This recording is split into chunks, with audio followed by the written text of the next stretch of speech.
નમસ્કાર દર્શક મિત્રો, સવારના બુલેટિનમાં આપનું સ્વાગત છે। સૌપ્રથમ જોઈએ આજના મુખ્ય સમાચાર।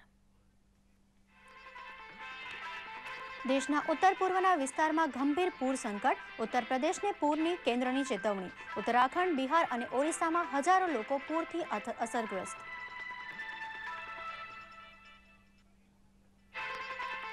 પ્રધાનમંત્રી દ્વારા સોલાપુર રાયચુર વીજ ટ્રાન્સમિશન લાઇનનું ઉદ્ઘાટન, પુણે સોલાપુર રાષ્ટ્રીય ધોરીમાર્ગ પરિયોજનાનો શિલાન્યાસ।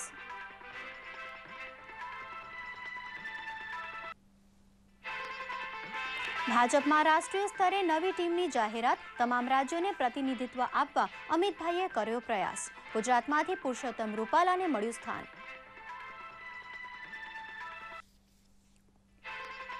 લોકસભાની 3 અને વિધાનસભાની 33 બેઠકોની પેટા ચૂંટણી જાહેર, 13મી સપ્ટેમ્બરે મતદાન અને 16મીએ થશે મતગણતરી। વડોદરા લોકસભા અને 9 વિધાનસભા બેઠકનો સમાવેશ।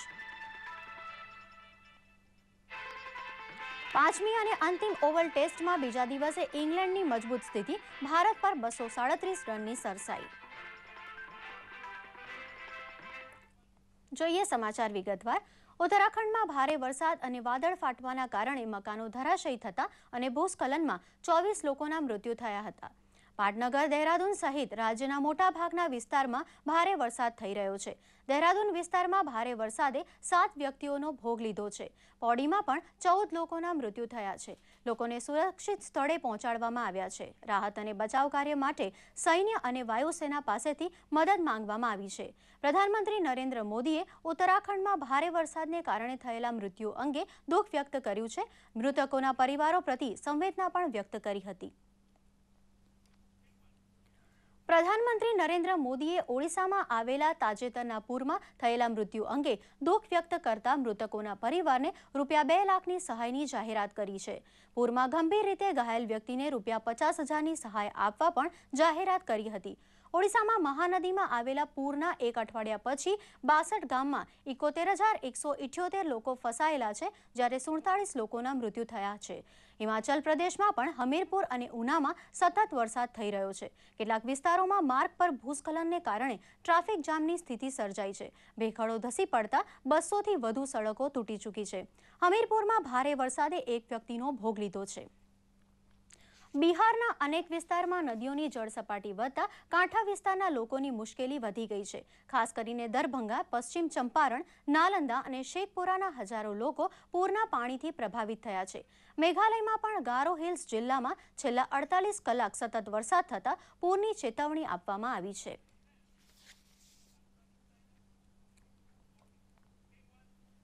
જમ્મુ કાશ્મીરમાં અવંતીપુર વાયુસેના એરફિલ્ડ બહાર ગઈકાલે આતંકવાદીઓએ બીએસએફના વાહનને નિશાન બનાવ્યું હતું।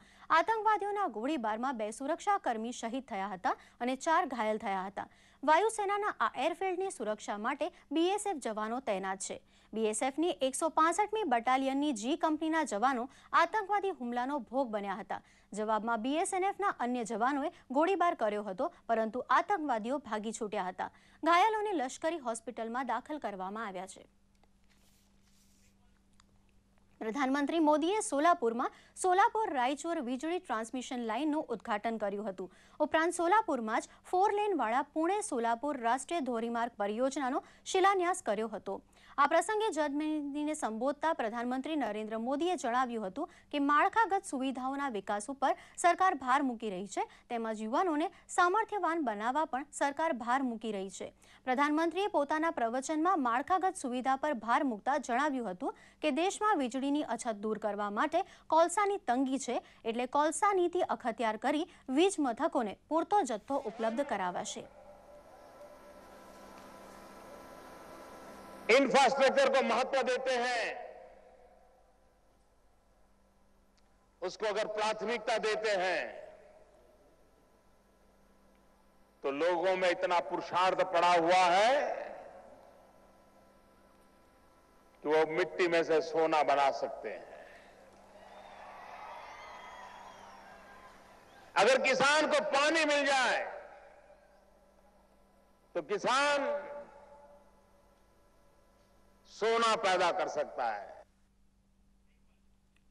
ભાજપ પ્રમુખ બન્યા બાદ અમિત શાહે માળખામાં ફેરફાર સાથે ગઈકાલે નવી ટીમની જાહેરાત કરી છે, જેમાં 11 ઉપપ્રમુખ, 8 મહાસચિવ, 4 સંયુક્ત મહાસચિવ, 14 સચિવ તથા 10 પ્રવક્તાનો સમાવેશ થાય છે. ટીમમાં કુલ 48 પદાધિકારીઓનો સમાવેશ થાય છે. 11 ઉપાધ્યક્ષમાં બંડારુ દત્તાત્રેય, મુખ્તાર અબ્બાસ નકવી, યેદિયુરપ્પા, સત્યપાલ મલિક, પુરુષોત્તમ રૂપાલા, પ્રભાત ઝા, રઘુવીર દાસનો સમાવેશ કરવામાં આવ્યો છે. નવી ટીમમાં 8 મહાસચિવ નીમવામાં આવ્યા છે, જેમાં જગપ્રકાશ નડ્ડા, શ્રીમતી સરોજ પાંડે, રામ માધવ, રાજીવ પ્રતાપ રૂડી, મુરલીધર રાવ, ભૂપેન્દ્ર યાદવ અને રામશંકર ગઠેરિયાનો સમાવેશ થાય છે. જ્યારે પાર્ટી પ્રવક્તા તરીકે મીનાક્ષી લેખી, શાહનવાઝ હુસેન, સુધાંશુ ત્રિવેદી, MJ અકબર, વિજય સોનકર શાસ્ત્રી, નલિન કોહલી, સંવિત પાત્રા અને GVL નરસિંહ રાવનો સમાવેશ થાય છે. હરિયાણામાં વિધાનસભા ચૂંટણીના પડઘમ શરૂ થઈ ગયા છે. ભાજપા અધ્યક્ષ અમિત શાહે હરિયાણામાં રેલી યોજીને ચૂંટણીના શ્રી ગણેશ કર્યા છે. આ શરૂઆતે કોંગ્રેસને મોટો આંચકો આપ્યો છે. મુખ્યમંત્રી ભૂપેન્દ્ર હુડા વિરુદ્ધ બળવો કરતા સસ્પેન્ડ થયેલા કોંગ્રેસ પાર્ટીના ચૌધરી વિરેન્દ્રસિંહ અમિત શાહની રેલી દરમિયાન ભાજપામાં જોડાયા છે. હરિયાણા જીંદ ખાતે આગામી ચૂંટણીના સંદર્ભમાં રેલીને સંબોધતા જણાવ્યું છે કે કોંગ્રેસમાં ચૌધરી વિરેન્દ્રસિંહ જેવા નેતા ઓછા જ બચ્યા છે. કોંગ્રેસ આવા નેતાઓને નથી સંભાળી શકતી તો હરિયાણામાં સત્તા પણ નથી સંભાળી શકતી. જોઈએ સમાચાર નાનકડા વિરામ બાદ. ભારત સંચાર નિગમ લિમિટેડ એટલે કે BSNL અને હું ઘણીવાર એ વાતો કરીએ છીએ કે BSNL ન હોત તો ટેલિકોમ ક્ષેત્રમાં ભરોસો, વિશ્વસનીયતા અને નિષ્ઠાનું શું થાત. સૌથી નીચા ટેરિફ છે તો BSNL. એટલું જ નહીં, BSNL 3G સેવામાં સૌથી મોટું નેટવર્ક છે. BSNL હવે પોતાનાને પોતાથી દૂર ન રાખે. BSNL ભારતને એક સૂત્રમાં બાંધે છે. ભારત સંચાર નિગમ લિમિટેડ, પૂર્ણ સ્વદેશી. એટલું જ નહીં, BSNL 3G સેવામાં સૌથી મોટું નેટવર્ક છે. જ્યાં જ્યાં ટેલિકોમની સમસ્યા હતી ત્યાં BSNL રાહત અપાવી. આજે હિન્દુસ્તાન બોલી રહ્યું છે, BSNL હવે પોતાનાને પોતાથી દૂર ન રાખે. BSNL ભારતને એક સૂત્રમાં બાંધે છે. ભારત સંચાર નિગમ લિમિટેડ, પૂર્ણ સ્વદેશી. વિરામ બાદ સમાચારમાં ફરી આપનું સ્વાગત છે. ચૂંટણી પંચે લોકસભાની 3 અને વિધાનસભાની 33 બેઠકોની પેટા ચૂંટણી માટે કાર્યક્રમ જાહેર કર્યો છે. પેટા ચૂંટણી માટે 13 સપ્ટેમ્બરે મતદાન થશે. પ્રધાનમંત્રી મોદીએ ખાલી કરેલી વડોદરા બેઠક તથા મુલાયમસિંહે ખાલી કરેલી મેનપુરી બેઠકનો સમાવેશ થાય છે. ચૂંટણી પંચે ગુજરાત સહિત 10 રાજ્યોમાં ખાલી પડેલી વિધાનસભાની કુલ 33 બેઠકો માટે પણ પેટા ચૂંટણીની જાહેરાત કરી છે.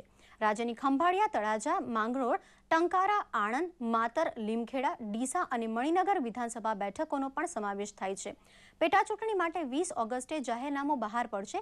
ઉમેદવારી પત્ર ભરવાની છેલ્લી તારીખ 27 ઓગસ્ટ અને ઉમેદવારી પત્ર પાછું ખેંચવાની છેલ્લી તારીખ 30 ઓગસ્ટ રહેશે. 13 સપ્ટેમ્બરે મતદાન પછી તમામ બેઠકો માટે 16 સપ્ટેમ્બરે મતગણતરી હાથ ધરાશે.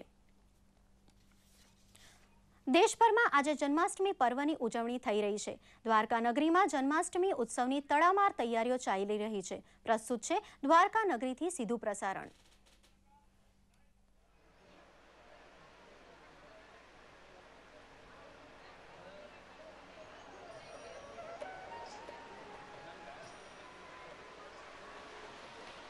जिह्वे सदैवं भज सुंदराणि नामानि कृष्णस्य मनोहराणि समस्त भक्तार्ति विनाशनानि गोविंद दामोदर माधवेति.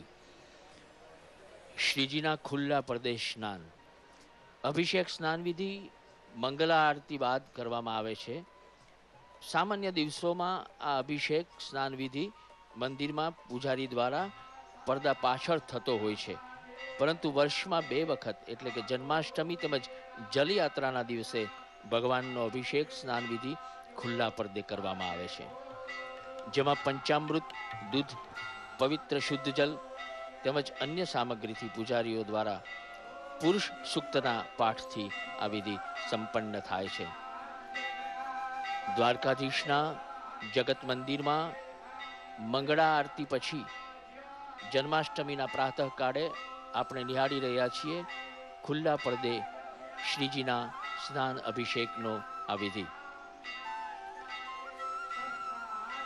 સર્વદા સર્વભાવેન ભજનીયો વ્રજાધિપ સ્વસ્યાયમેવ ધર્મો હિ નાન્ય ક્વાપી કદાચન. પુષ્ટિ સંપ્રદાયના આ પરમધામમાં પુષ્ટિ વિધિથી જે રીતે પૂજાક્રમ સચવાય છે એ આપણે નિહાળી રહ્યા છીએ. સર્વાત્મ ભાવથી વ્રજના અધિપતિ શ્રી કૃષ્ણ સેવા કરવા યોગ્ય છે. આપણો આ જ ખરેખર ધર્મ છે. કોઈ સ્થળે પણ ક્યારેય બીજો ધર્મ આ સેવાથી પરમ ધર્મ નથી. શ્રીજીના ખુલ્લા પડદે સ્નાનમાં આપણે આ પીળી પાઘ જોઈ રહ્યા છીએ. ભગવાનને વસ્ત્રો પરિધાન કરવામાં આવશે ત્યારે ફરીથી આપણે દર્શનના ક્રમમાં જોડાઈશું. અત્યારે આ શ્રી સ્નાનમાં એવમ સદા સ્મ કર્તવ્યમ સ્વયમેવ કરિષ્યતિ પ્રભુ સર્વ સમર્થો હિ તતો નિશ્ચિતામ વ્રજેત. આ પ્રકારે હંમેશા સેવારૂપી સ્વધર્મનું પાલન કરતા કરતા પુષ્ટિ સંપ્રદાયના જીવો પ્રભુ પોતે જ ભક્તના કાર્ય કરશે એવી ધારણા સાથે પ્રભુ સર્વ સેવા કરવાને સમર્થ છે, તેથી ભક્તોએ નિશ્ચિંત રહેવું એમ માનીને આ સેવામાં રત રહે છે. જુઓ, ખુલ્લા પડદે સ્નાનના આ વિધિમાં અનેક ભક્તો જોડાયા છે અને હાથ જોડીને પોતાના હાથમાં રહેલી પુષ્પની માળા લઈને, તુલસી દળ લઈને આ અભિષેક સ્નાનના વિધિમાં એ સંમેલિત થયા છે. સુખાવસાને ઇદમેવ સારમ દુખાવસાને ઇદમેવ જ્ઞેયમ દેહાવસાને ઇદમેવ જાપ્યમ ગોવિંદ દામોદર માધવેતિ. આજ ભગવાન ગોવિંદ, દામોદર, ગોપાલ, ચૂડામણી, કેશવ, માધવ, મુકુંદ, મુરારી, રસેશ, રાસેશ, યોગેશ્વર, બાલ મુકુંદ ભગવાનનો આ જન્માષ્ટમીના પાવન પર્વનો સ્નાન અભિષેકનો વિધિ.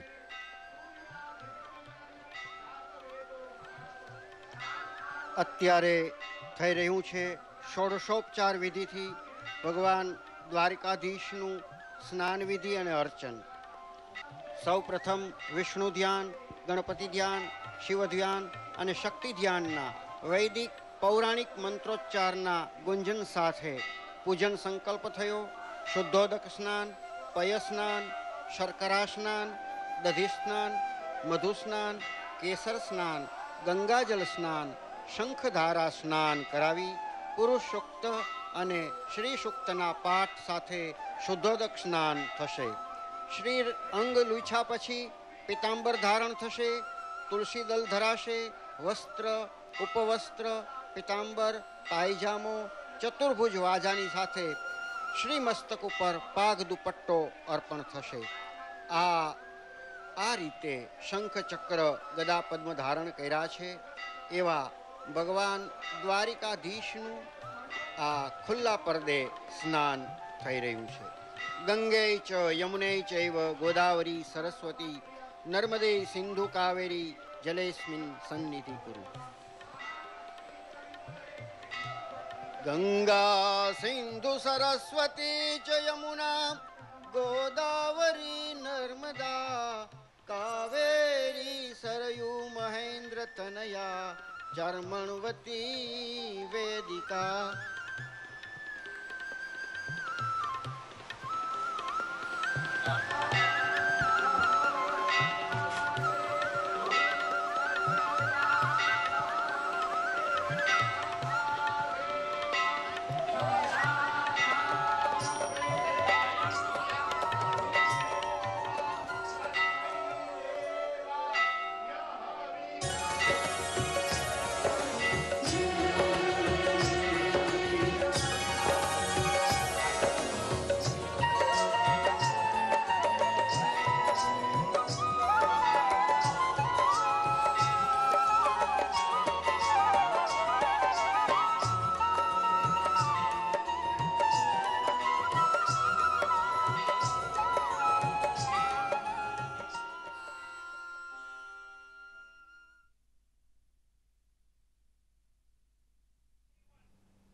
મિત્રો, આપ જોઈ રહ્યા હતા જન્માષ્ટમી ઉત્સવની દ્વારકા નગરીથી જીવંત પ્રસારણ અને આ સાથે જ આ સમાચાર અહીં સમાપ્ત થાય છે. નમસ્કાર.